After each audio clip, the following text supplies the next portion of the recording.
വീട് തന്നെയല്ലേ? അതെ. അപ്പൊ സാധനങ്ങൾ ഇറക്കട്ടെ സാർ? വരട്ടെ, ആളുണ്ടോ നോക്കട്ടെ. ഓ.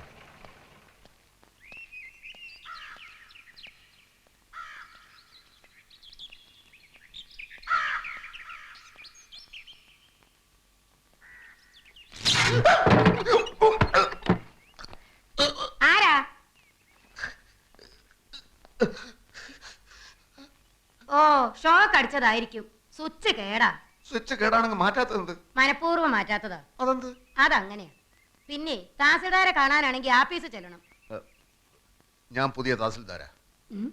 പേര് രാമകൃഷ്ണൻ. പ്രിയദർശിനി അമ്മ തഹസിൽദാർ വീട് ഒഴിഞ്ഞില്ലേ? ഞാൻ പെട്ടി സാധനങ്ങളൊക്കെ ആയിട്ടാണ് വന്നിരിക്കുന്നത്.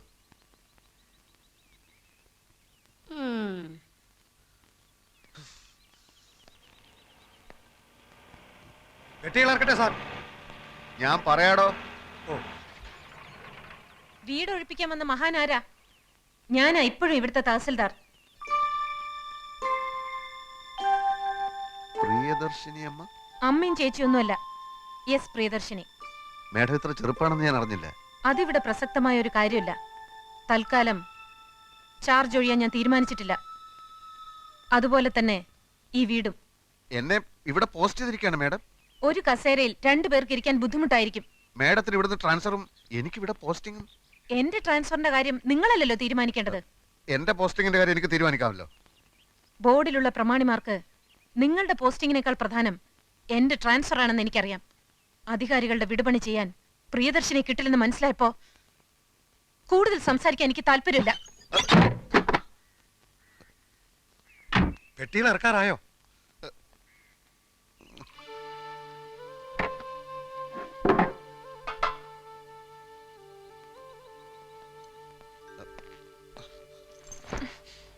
ഒരേ ഡിപ്പാർട്ട്മെന്റിൽ ജോലി ചെയ്യുന്ന ഒരു സഹജീവിയാണ് ഞാനെന്നുള്ള പരിഗണന വേണ്ട.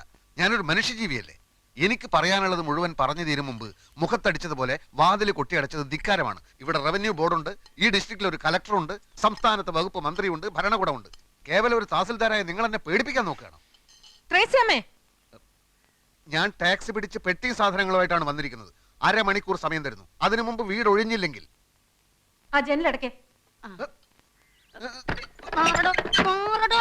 ജനലടക്കം ഞാൻ സമ്മതിക്കില്ല. മര്യാദക്ക് വീട് ഒഴിയുന്നത് നല്ലത്. സമ്മതിക്കില്ലേ?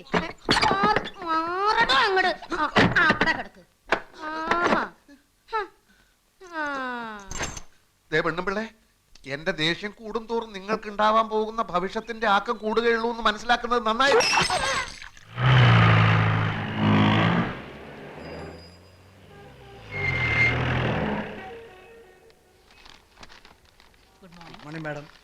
ആ തങ്കപ്പമ്പിള്ള വന്നോ?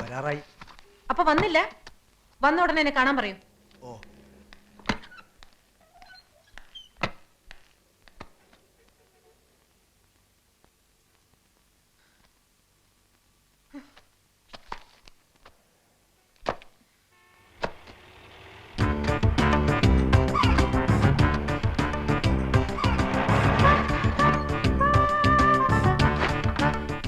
പെട്ടിയും സാധനങ്ങൾ ഇറക്കട്ടെ സാർ?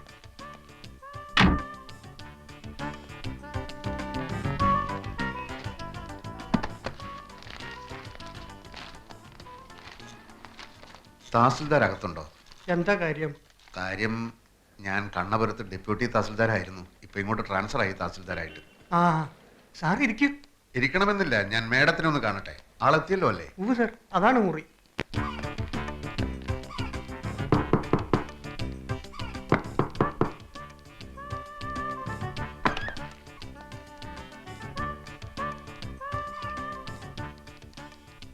ഞാൻ മാപ്പ് പറയാൻ വന്നതാണ്.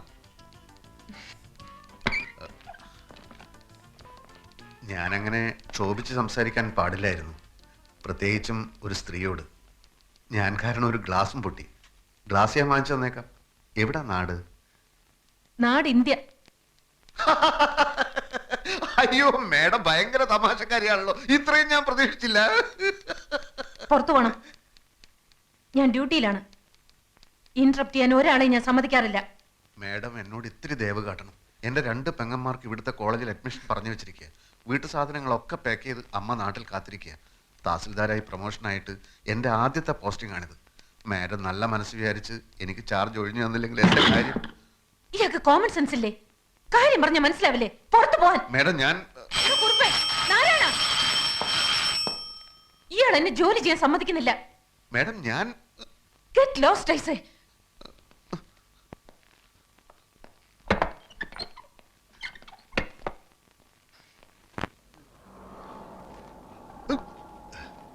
വെട്ടിയും സാധനങ്ങളൊക്കെ ഇറക്കട്ടെ സാർ. ഇയാൾ പെട്ടിയ സാധനങ്ങൾ ഇറക്കി തീയിലിട്ട് ചുടറോ?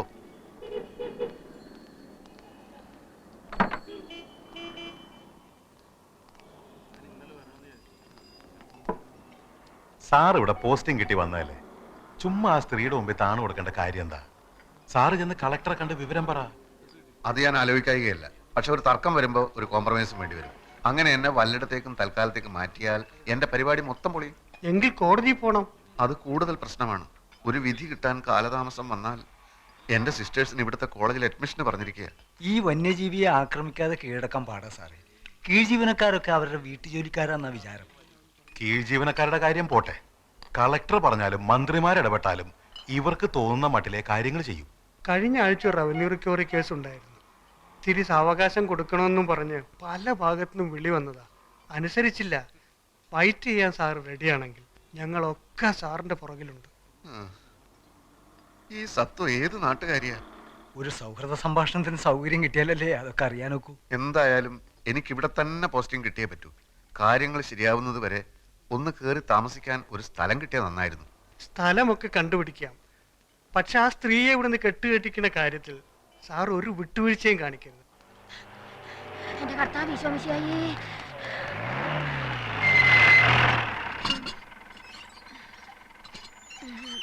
ഒരു കാര്യം തന്നെ പലതവണ പറയണോ? എങ്കിൽ പറയാം. ഞാൻ ഓഫീസിൽ നിന്ന് വരുമ്പോ സാധനങ്ങൾ വാങ്ങിച്ച് ഗേറ്റിൽ കാത്തു നിൽക്കണം. മനസ്സിലായോ? ഞാൻ നേരത്തെ വീട്ടിൽ നിന്ന് ഇറങ്ങിയതാ സാറേ. പലചരക്ക് കടയിൽ നല്ല തിരക്ക്.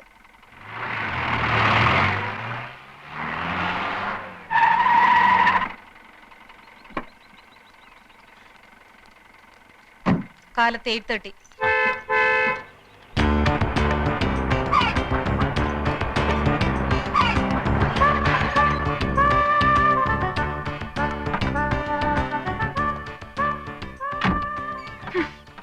പെട്ടികൾ ഇറക്കേണ്ട ആവശ്യമില്ലല്ലോ സാർ. ഇറക്കണോ പെട്ടികള്?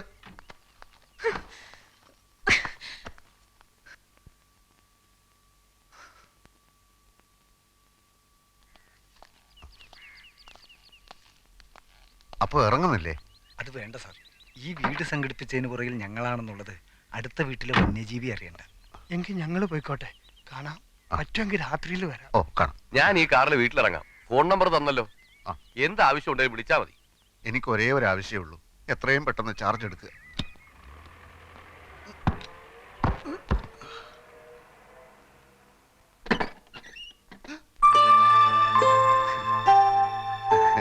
എന്റെ ഭാഗ്യത്തിന് ഇങ്ങനൊരു വീട് ഒത്തു കിട്ടി. മാഡത്തിന് എപ്പോഴെങ്കിലും ആ വീട് ഒഴിയാൻ തോന്നിയാൽ ഇവിടെ ആവുമ്പോ എനിക്ക് എന്റെ പെട്ടി സാധനങ്ങളും എടുത്ത് എളുപ്പത്തിൽ അങ്ങോട്ട് കയറാമല്ലോ. ആ, അത് നേരാ. പക്ഷെ ഞാൻ മരിച്ചു കഴിയുമ്പോഴായിരിക്കും ഇയാൾ ഇയാളുടെ പെട്ടി സാധനങ്ങളുമായിട്ട് ഇങ്ങോട്ട് കയറുന്നത്.